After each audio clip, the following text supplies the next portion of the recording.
Hello friends, तो कैसे हैं आप लोग। दोस्तों 2020 ये साल शायद हर किसी को ज़िंदगी भर याद रहेगा, क्योंकि ये साल हमारी लाइफ में एक टर्निंग पॉइंट की तरह था।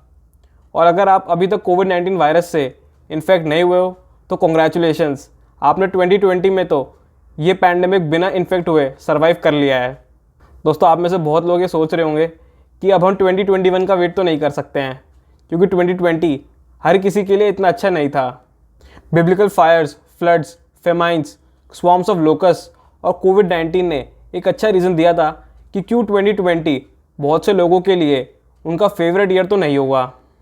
आपको इस वायरस को हेट करने के लिए इससे इन्फेक्ट होना ज़रूरी नहीं है, क्योंकि हो सकता है इस वायरस की वजह से आपकी जॉब पे इफ़ेक्ट पड़ा हो। इसको समझने के लिए आपको अपना पूरा दिमाग लगाना पड़ा हो सकता है इसने आपको एंशियस और डिप्रेस कर दिया हो, जैसे इसने और भी मिलियंस ऑफ पीपल को किया है। और ये भी हो सकता है कि आपको लगा हो कि लॉकडाउन के बाद आपकी बेली पहले से कुछ ज़्यादा बढ़ गई है। पर दोस्तों यहाँ सवाल आता है कि क्या चीज़ें और भी ख़राब हो सकती हैं। क्या 2021 का ही एक सीक्वल होगा। दोस्तों आज के वीडियो में हम 2020 का मंथ वाइज एनालिसिस करेंगे। हम इस साल के कुछ इवेंट्स और हैपनिंग्स के बारे में डिस्कस करेंगे और इस साल के पॉजिटिव्स के बारे में बात करेंगे।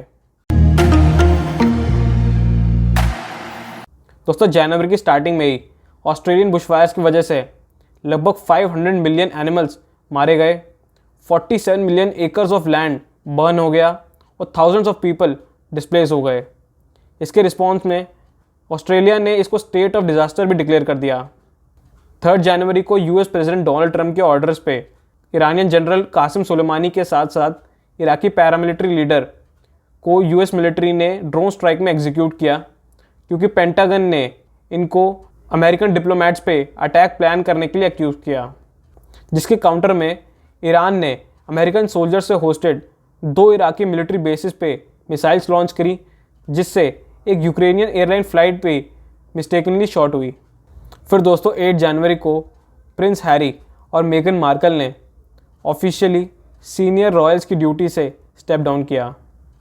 16 जनवरी को यूएस प्रेसिडेंट डोनाल्ड ट्रंप की इम्पीचमेंट ट्रायल यूएस सेनेट में स्टार्ट हुई। दोस्तों यहाँ इम्पीचमेंट का मतलब है एक तरह का मिसकंडक्ट या पावर का मिसयूज़। और 30 जनवरी को कोविड-19 वायरस इंडिया में आ चुका था और इसका पहला केस केरल में रिपोर्ट किया गया। और दोस्तों आपको पता होगा कि अब इंडिया में 1 करोड़ केस हो चुके हैं और world wide 8 crore case total report किए गए हैं। दोस्तों 8 फ़रवरी को दिल्ली लेजिस्लेटिव असेंबली के इलेक्शंस कंडक्ट किए गए थे, जिसमें आम आदमी पार्टी ने 70 में से 62 सीट सिक्योर कर ली थी। और 23 फ़रवरी को दिल्ली में कम्युनल राइट्स हुए थे, जिसमें लगभग 53 लोग मारे गए थे।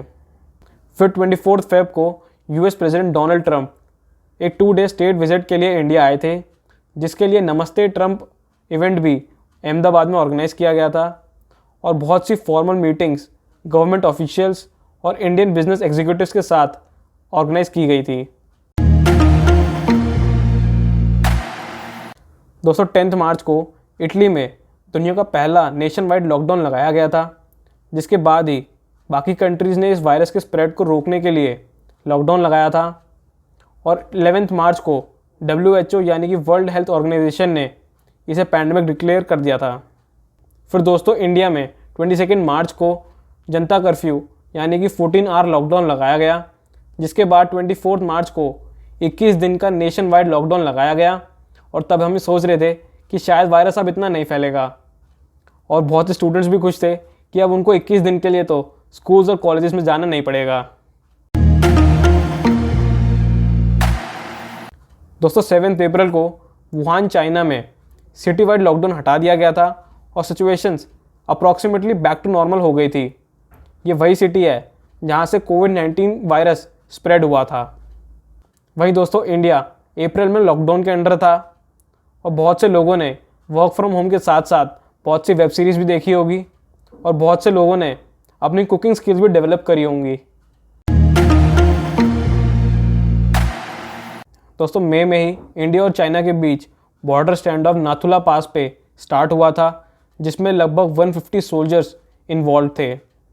और 25 मई को जॉर्ज फ्लॉयड की किलिंग के बाद यूएस की सिटीज़ में और वर्ल्ड वाइड इसके अगेंस्ट प्रोटेस्ट हुए, जिसके बाद ब्लैक लाइव्स मूवमेंट से लोगों ने पुलिस की ब्रुटैलिटी के अगेंस्ट प्रोटेस्ट किया, जिसमें बहुत सी फेमस पर्सनालिटीज़ ने भी सपोर्ट किया, जैसे एरियाना ग्रॉन्ड, बियॉन्से, ड्रेक और जो जोनस। फिर दोस्तों 30 मई को स्पेसएक्स ड्रैगन 2 की फर्स्ट क्रूड फ्लाइट फ्लोरिडा से लॉन्च की गई। यह 2011 के स्पेस शटल के बाद फर्स्ट मैन्ड स्पेसक्राफ्ट था जो कि यूएस की सॉइल से लॉन्च किया गया था। दोस्तों 14 जून को फिल्म एक्टर सुशांत सिंह राजपूत की डेथ हुई, जिसके बाद बहुत सी कंट्रोवर्सीज हुई कि ये सुसाइड है या मर्डर। फिर इसके बाद नेपोटिज्म और ड्रग्स का एंगल भी आया था। दोस्तों सुशांत सर को हम सभी लोग फॉलो करते होंगे, मेरे भी वो one of the favourite actors में से एक थे।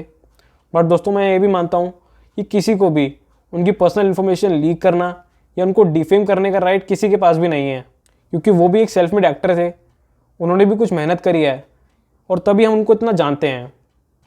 फिर दोस्तों 15 जून को इंडिया और चाइना के बीच गलवान वैली में बॉर्डर फेस ऑफ के बाद बहुत से इंडियन और चाइनीज सोल्जर्स शहीद हुए थे, जिसके बाद 29 जून को इंडियन गवर्नमेंट ने 59 चाइनीज़ ऐप्स बैन कर दी थी, जिसमें TikTok, CamScanner, SHAREit और यूसी ब्राउज़र भी इंक्लूडेड हैं।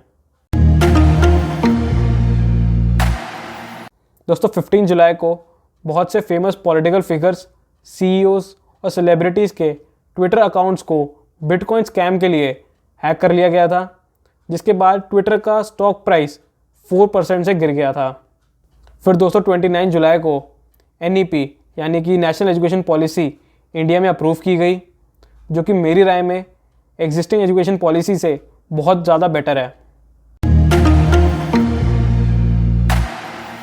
दोस्तों 4 अगस्त को बेरूत में अनसेफली स्टोर्ड अमोनियम नाइट्रेट के एक्सप्लोजन की वजह से लगभग 200 लोग मारे गए थे, थाउजेंड्स ऑफ पीपल इंजर्ड हुए थे और डैमेज का एस्टिमेट 10 to 15 बिलियन डॉलर का था, जिसके बाद गवर्नमेंट ने 2 वीक स्टेटमेंट भी डिक्लेयर कर दिया था। फिर 5 अगस्त को PM नरेंद्र मोदी ने भूमि पूजन किया और अयोध्या में राम मंदिर का फाउंडेशन स्टोन ले किया। दोस्तों 14 सितंबर को 3 फार्म बिल्स पार्लियामेंट में इंट्रोड्यूस किए गए थे, जिसकी वजह से अभी भी पंजाब और हरियाणा के फार्मर्स इन फार्म लॉस के अगेंस्ट दिल्ली बॉर्डर पे प्रोटेस्ट कर रहे हैं। फिर 15 सितंबर को US president Donald Trump, Israel के प्राइम मिनिस्टर बेंजामिन नेतन्याहू और UAE और बहरीन के फॉरेन मिनिस्टर्स के साथ अब्राहम अकॉर्ड साइनिंग की, जिसकी वजह से अब वेस्ट एशिया की जियोपॉलिटिक्स ईरान और उसके अलायंसेस के अगेंस्ट हो गई है। और 27 सितंबर को नगोर्नो काराबाग रीजन में आर्मेनिया और अजरबैजान की फोर्सेस के बीच डेडली क्लैशेस हुए, जिसकी वजह से एक स्मॉल स्केल वॉर भी हो सकती थी। दोस्तों अक्टूबर में बहुत से प्रोटेस्ट हुए हैं, जैसे कि किर्गिस्तान में इलेक्शन रिजल्ट्स के बाद, नाइजीरिया में सार्स यानी कि स्पेशल एंटी रॉबरी स्क्वाड की हरासमेंट और किडनैपिंग के बाद, थाईलैंड में मोनार्की के अगेंस्ट प्रोटेस्ट और बेलारूस में इलेक्शन रिजल्ट्स के बाद अब बेलारूस के प्रेसिडेंट अलेक्जेंडर लुकाशेंको की रूलिंग अब डेंजर में आ चुकी है। और हांगकांग में चाइना के नेशनल सिक्योरिटी लॉ के बाद अभी भी प्रोटेस्ट वहाँ पे चल रहे हैं। दोस्तों 3 नवंबर को US के 59 प्रेसिडेंशियल इलेक्शंस कंडक्ट किए गए थे, जिसमें जो बाइडन US के 46 प्रेसिडेंट इलेक्ट हुए हैं, जिससे मोस्ट प्रोबेबली इंडिया और US के बीच रिलेशंस और भी ज़्यादा डीपन होंगे। दोस्तों 2 दिसंबर को UK ने Pfizer वैक्सीन को अपना अप्रूवल दे दिया और ये पहली कंट्री है जो कि कोविड-19 वैक्सीन बनाने में इतनी सक्सेसफुल है। पर दोस्तों UK में फिर लॉकडाउन लगाया गया है, क्योंकि कोविड-19 का एक नया स्ट्रेन UK में रिपोर्ट किया गया है और अब वहाँ पे सारी फ़्लाइट्स भी बैन कर दी गई हैं। दोस्तों ये थे कुछ इवेंट्स और हैपनिंग्स जो कि 2020 में हुए थे। कुछ अच्छी चीज़ें भी हुई हैं, जैसे नेचर ने अपने आप को रिजुविनेट किया है, डिजिटलाइजेशन इंक्रीज़ हुई है, रिमोट वर्किंग से अब जियोलॉजिकल बैरियर्स भी ब्रेक डाउन हुए हैं और हम सबको एक नया एक्सपीरियंस मिला है, क्योंकि किसी ने सोचा भी नहीं होगा कि एक वायरस से हमारी ज़िंदगी इतनी बदल जाएगी। तो उम्मीद है दोस्तों आपको वीडियो पसंद आया होगा। इसे लाइक और मेरे चैनल को सब्सक्राइब करना ना भूलिएगा। और आपको और आपकी फैमिली को मेरी तरफ से हैप्पी न्यू ईयर। उम्मीद है 2021 2020 से तो बेटर ही होगा। तो अब हम मिलते हैं अपने अगले वीडियो में। धन्यवाद।